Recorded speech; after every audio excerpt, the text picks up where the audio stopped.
di majelis yang mulia ini.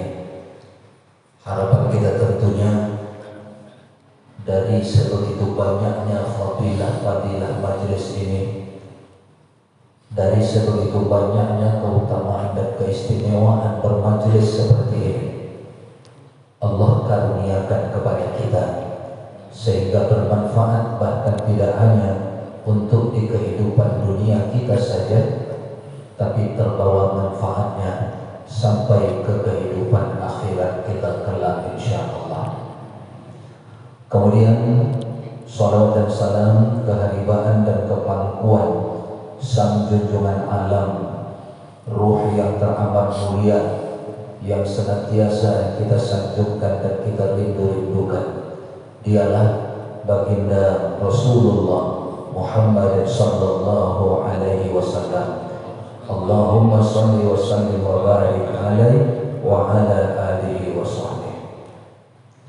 Bapak dan Ibu jamaah yang dirahmati oleh Allah Subhanahu wa taala, pada pertemuan kita 2 pekan yang lalu kita sudah mengerti dan memahami kenapa takbiratul ihram kita itu lebih tenang, lebih sedikit agak lama. Kenapa mengangkat tangan kita itu bersamaan dengan takbiratul ihram? Bahwa sejalan dengan tuntunan dari Nabi kita sallallahu alaihi wasallam yang kita sebutkan pada pertemuan yang lalu, bahwa Rasulullah itu rafa'a yadayhi maddan, dia angkat tangannya dengan agak lama, maddan. Kemudian disebutkan dalam hadis lain, yarfa'u yadayhi ma'at takbirah, Rasulullah itu mengangkat tangannya yang agak lama itu bersamaan dengan takbiratul ihramnya. Maka takbiratul ihramnya ikut sedikit agak lama. Makanya kita memahami sudah kenapa ada orang ketika takbiratul ihram dia ucapkan Allahu Akbar sedikit agak lama. Dia tidak mengucapkannya dengan Allahu Akbar, tidak begitu saja, tapi Allahu Akbar.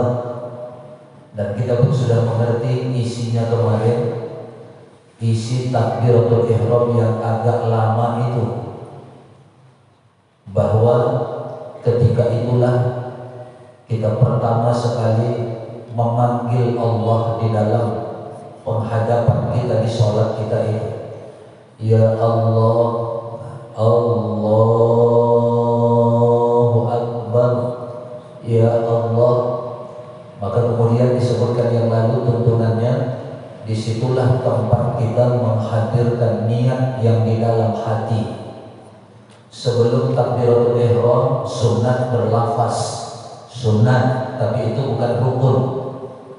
Maka jangan dianggap itu niat, itu lafaz niat yang sunat diucapkan. Kemudian niat yang sesungguhnya itu pekerjaan hati. Maka kapan itu kita hadirkan?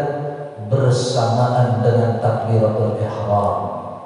Dalilnya innamal a'malu binniyah, sesungguhnya semua amal, innamal a'malu binniyah, dengan si niat. Berarti niat itu sama dengan si amal.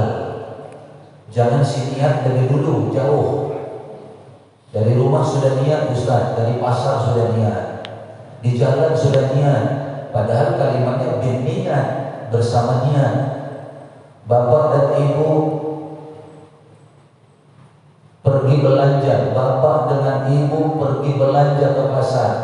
Itu yang ke pasar bapak dulu atau ibu dulu? Yang ke pasar itu ibu dulu atau bapak dulu? Maknanya bersama bapak dan ibu, bapak dengan ibu belanja ke pasar, berarti sama-sama perginya. Tidak dalam arti kita bilang bapak pergi duluan lah, nanti ibu nyusul. Ini pun begitu. amalnya bersama dengan niat, niatnya bersama dengan amal. Jangan amal dulu jauh baru berniat, batal. Jangan niatnya jauh baru beramal, tidak sah. Maka persis bahasa orang sekarang nyaris. Kan yang lalu kita sebutkan bahwa sholat itu dimulai dengan takbiratul ihram. Di sanalah mulainya. Sebelum takbiratul ihram bukan sholat. Begitu takbiratul ihram, takbir itu dimulai alif, Allahu, alif, diakhiri dengan huruf ra, akbar. Berarti dimulai dari alif sampai akbar, dengan itulah niat kita. Nyaris bersamaan. Maka begitu kita mulai angkat takbir, mengucapkan kalimat takbir itu, di sana niat di dalam hati itu masuk. Niat di dalam hati itu dipasangkan. Kalau dari rumah itu belum bin niat, itu masih azam namanya, keinginan hati.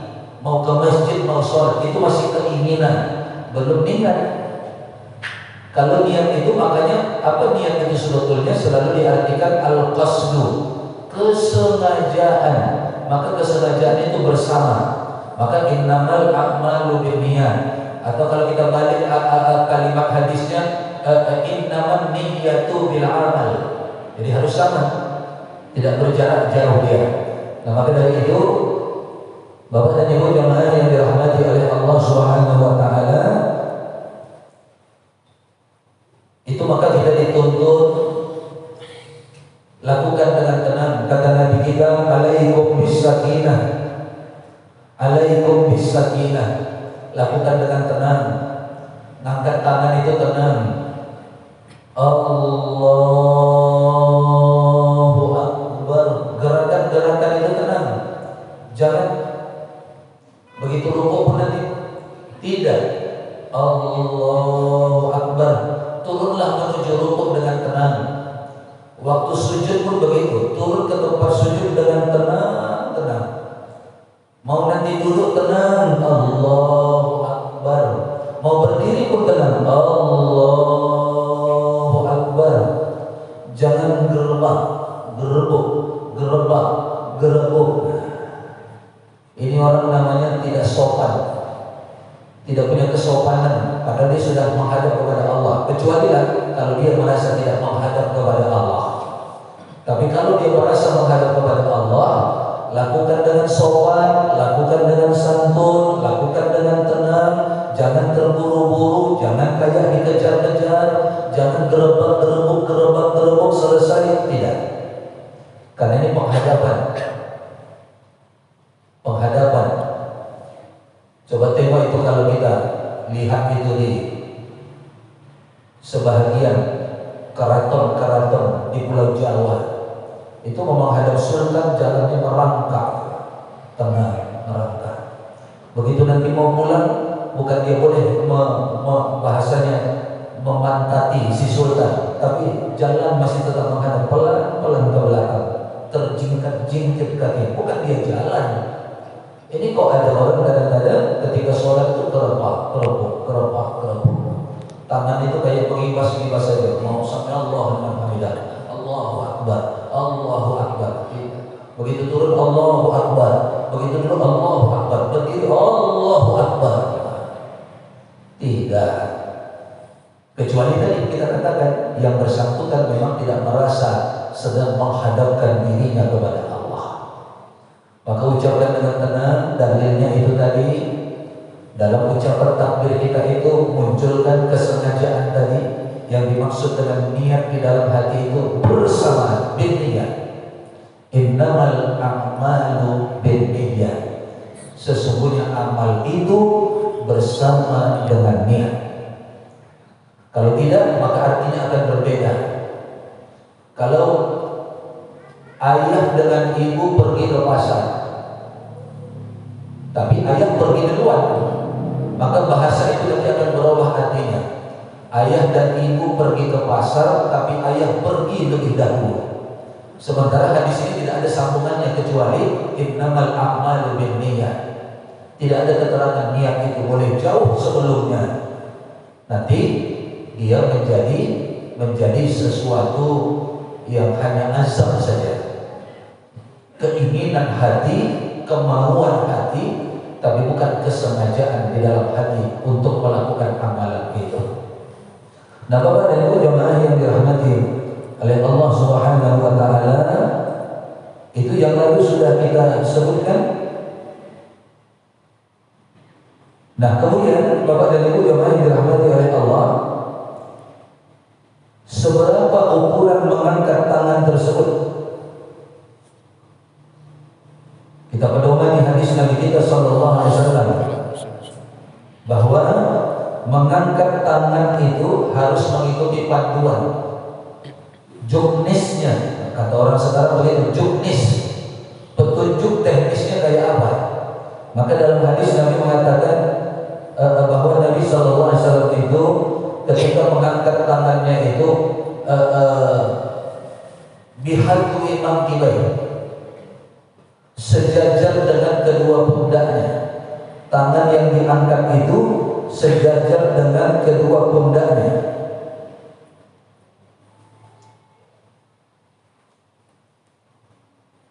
Tangan yang diangkat oleh Nabi kita itu sejajar dengan kedua pundaknya. Tapi pemahaman sejajar dua pundak itu muncul yang berbeda, menjadi dua bahagian besar. Yang pertama yang memahamkan yang sejajar dengan pundak itu ininya, ujung jari. Makanya ada orang yang mengangkat takbir itu begini saja. Kenapa? Ini dia sejajarkan dengan pundak. Karena bunyi hadis tadi bihadu imam kibai, sejajar dengan kedua pundak. Beginilah jadinya Allahu Akbar. Kalau ada orang kayak itu, berarti mengamalkan hadis tadi dengan pemahaman bahwa yang sejajar pundak itu ujung jarinya. Tapi satu lagi pemahaman, mengangkat kedua tangan sejajar pundak itu adalah ininya yang sejajar dengan pundak, bukan ininya, tapi ininya. Makanya kalau ini yang sejajar dengan pundak, kita ukurlah begini, ini kan sejajar pundak.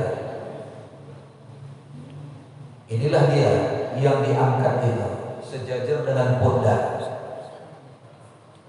Nah, dari dua ini Bapak dan Ibu, kita harus memilih memang. Kita memang harus memilih, tidak bisa tidak. Kita harus memilih salah satu di antara yang dua ini. Kan tidak mungkin nanti kita amalkan dua-duanya. Allahu Akbar. Kenapa? Supaya dapat dua-dua.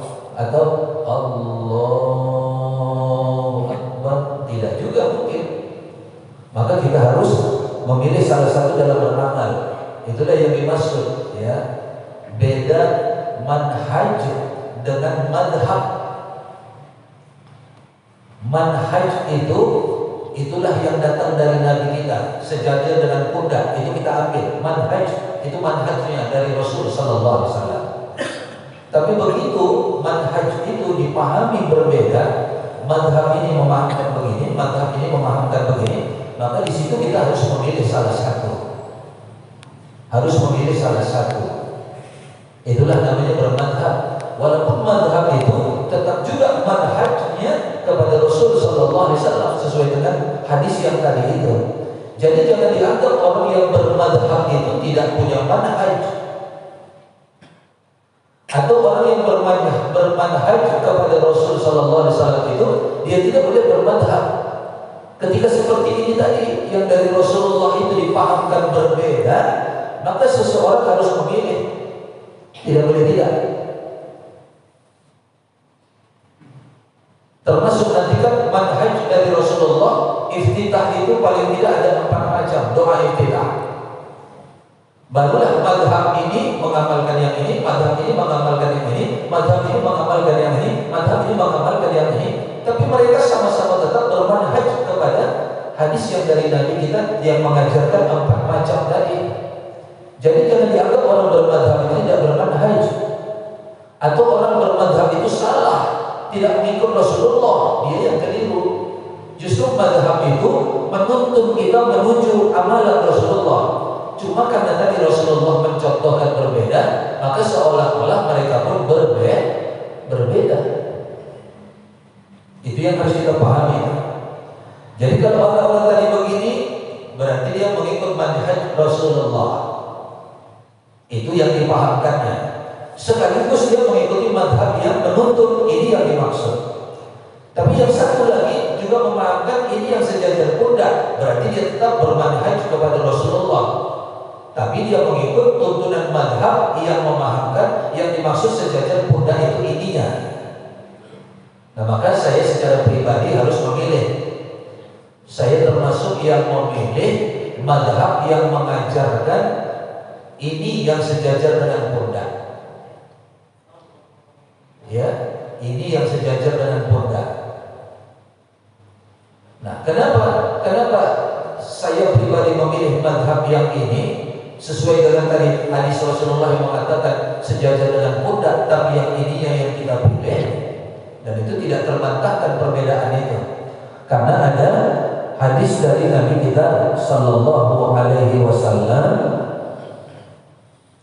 hadis dari Nabi kita Sallallahu Alaihi Wasallam yang menerangkan tentang itu, Bapak dan Ibu jemaah yang dirahmati oleh Allah, bahwa ada hadis yang menerangkan Nabi kita ketika mengangkat kedua tangannya itu, dia mengangkatnya sejajar dengan kedua telinganya. Hadis yang berbunyi hatta yuhadihi ma udhunain, sehingga tangannya itu sejajar dengan udhunain, kedua telinganya.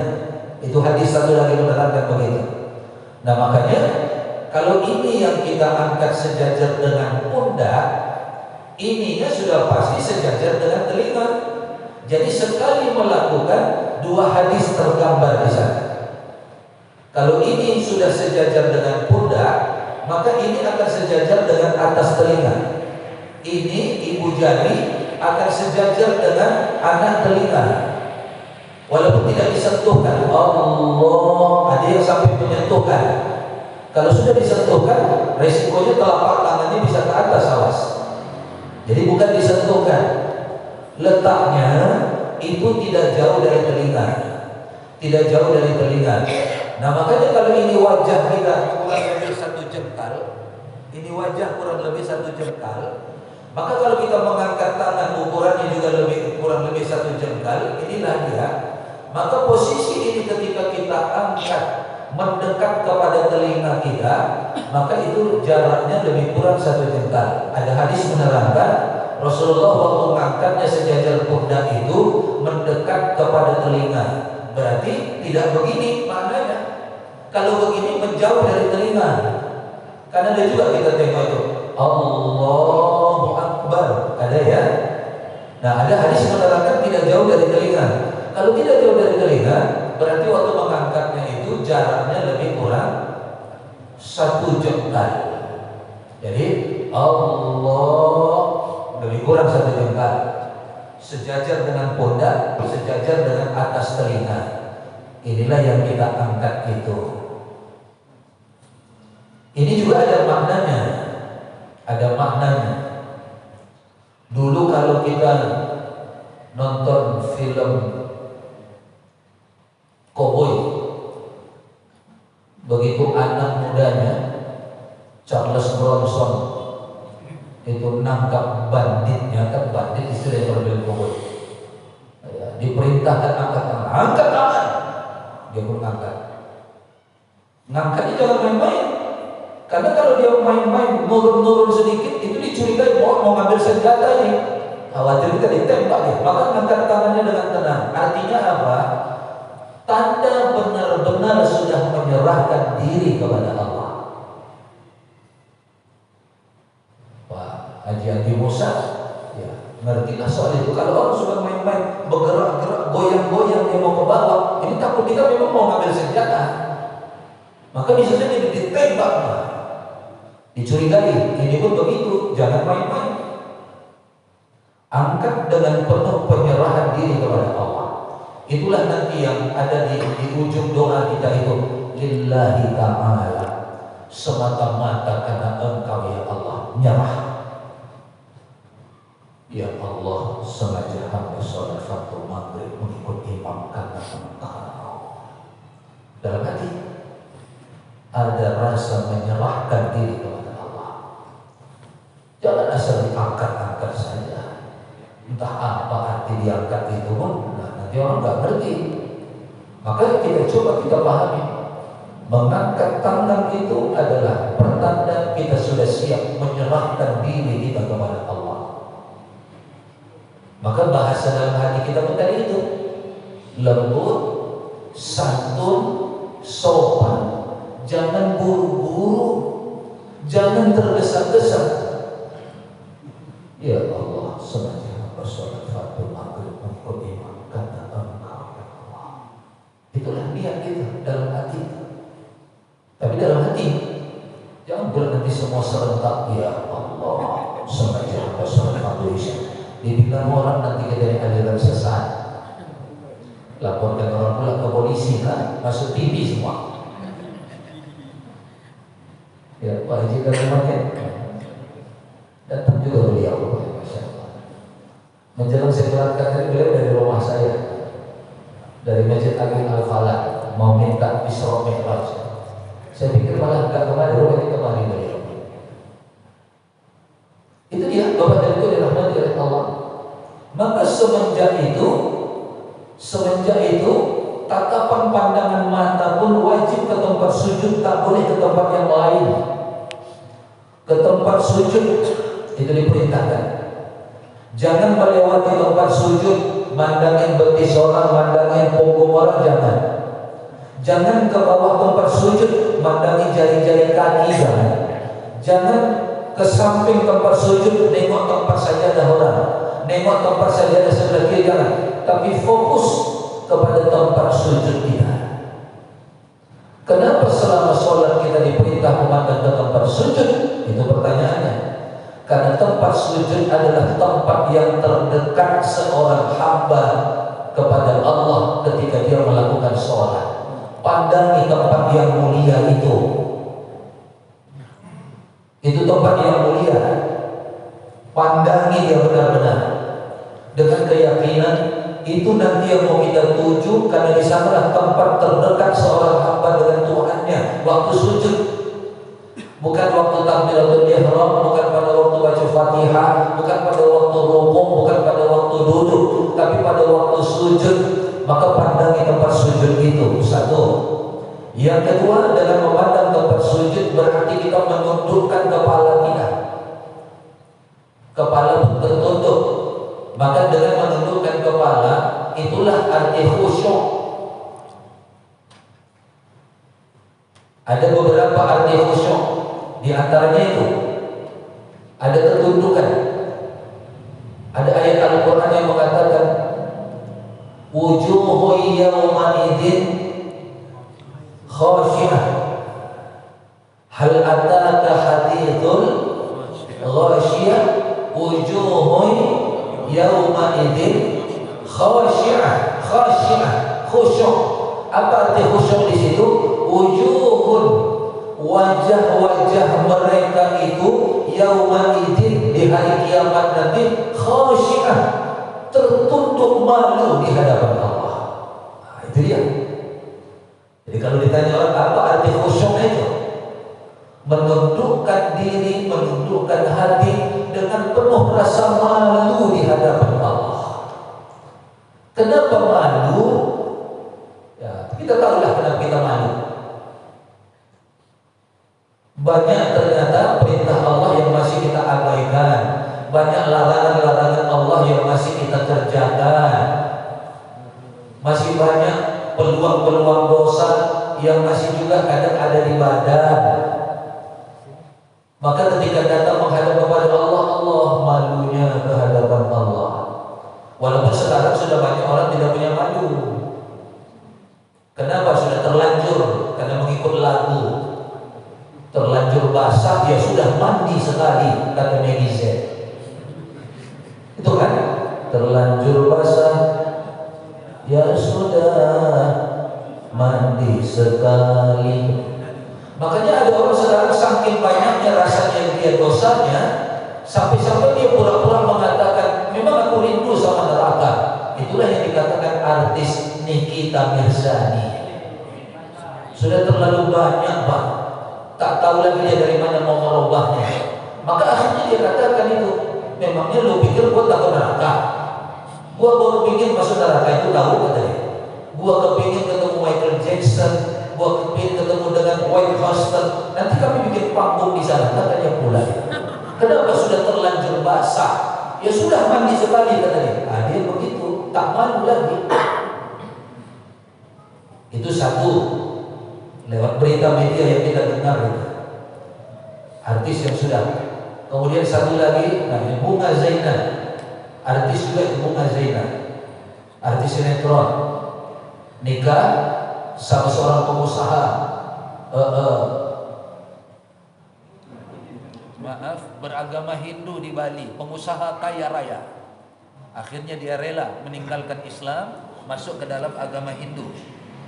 Nah pada waktu itu apa yang dia katakan? Ya sudah, saya masuk neraka pun ya terserahlah, terserah kepada yang memasukkannya, mau ke neraka mau ke surga katanya. Bukan dia berharap masuk surga, bukan dia takut masuk neraka, maka kata dia terserahlah, kata dia bukan.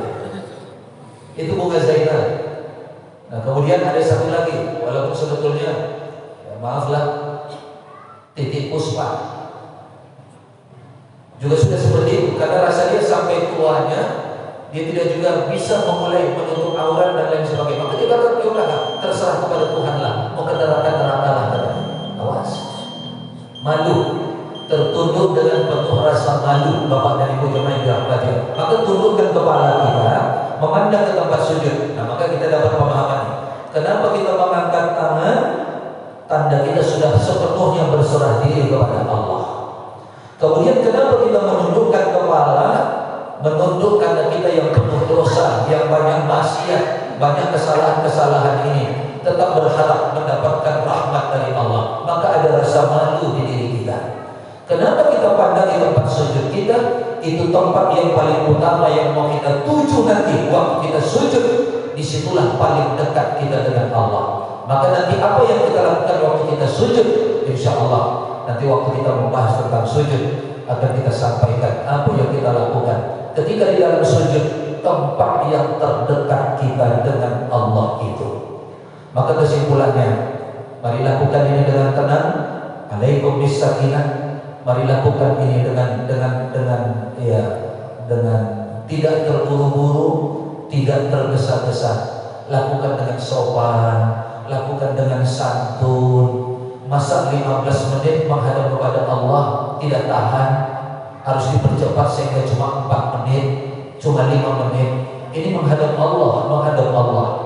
Lebih lama sedikit harusnya lebih enak sama kita, lebih lama sedikit harusnya lebih nyaman sama kita. Saya kira ini dulu yang dapat saya sampaikan.